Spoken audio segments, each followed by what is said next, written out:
আমাদের যে পরিবার রয়েছে সকলে মিলিতভাবে আজকে যে এই যে প্রার্থনা সকলকে নিয়ে এই যে প্রার্থনার সভা অনুষ্ঠিত, এটা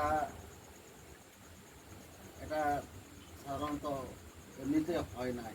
ঈশ্বরের অনুগ্রহ, ঈশ্বরের আশীর্বাদ, অনুপ্রেরণা না থাকলে এটা হয় না। আমি আজকে বিকালে আমি চিন্তা করছিলাম যে সে তো সে ইচ্ছা করলেও প্রার্থনা রাখতে পারে না, কিন্তু সে তার জন্য অনেক প্রার্থনার প্রয়োজন রয়েছে।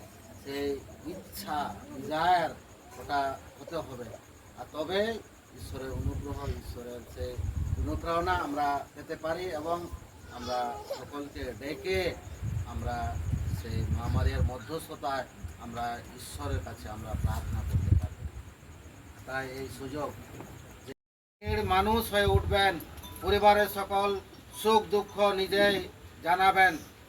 আজ আমরা আমাদের পরিবারের সকলের মঙ্গল কামনায় তোমাকে ডাকি, আমাদের সকলকে আশীর্বাদ করো।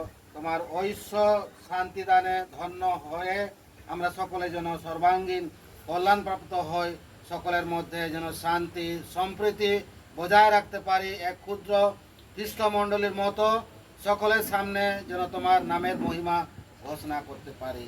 এই প্রার্থনা করি আমাদের প্রভু যীশু খ্রিস্টের নামে। আমরা এখন আশীষ মণ্ডিত এই শান্তি জল আমরা গ্রহণ করব এবং সঙ্গে সঙ্গে আমরা আমাদের শরীরে যখন পড়বে পবিত্র জল আমরা ক্রুশ চিহ্ন অঙ্কন করব, ঈশ্বরের আশীর্বাদ আমরা কামনা করব। সঙ্গে সঙ্গে মনে রাখবো যতবার এই জল শান্তি জল স্পর্শ করব বা তাতে সিঞ্চিত হয়, ততবার আমরা যেন স্মরণ করি আমাদের দীক্ষা স্নানের কথা, স্মরণ করি প্রভু যিশুর পুণ্যময় মৃত্যু পুনরুত্থান, যার মাহাত্ম্যে আমাদের অন্তরে অবারিত হয়েছে নবজীবনের উৎসধারা। তাই আমরা এখন এই মুহূর্তে একটা গান করব এবং আশীর্বাদ জল আমি সিঞ্চিত করব।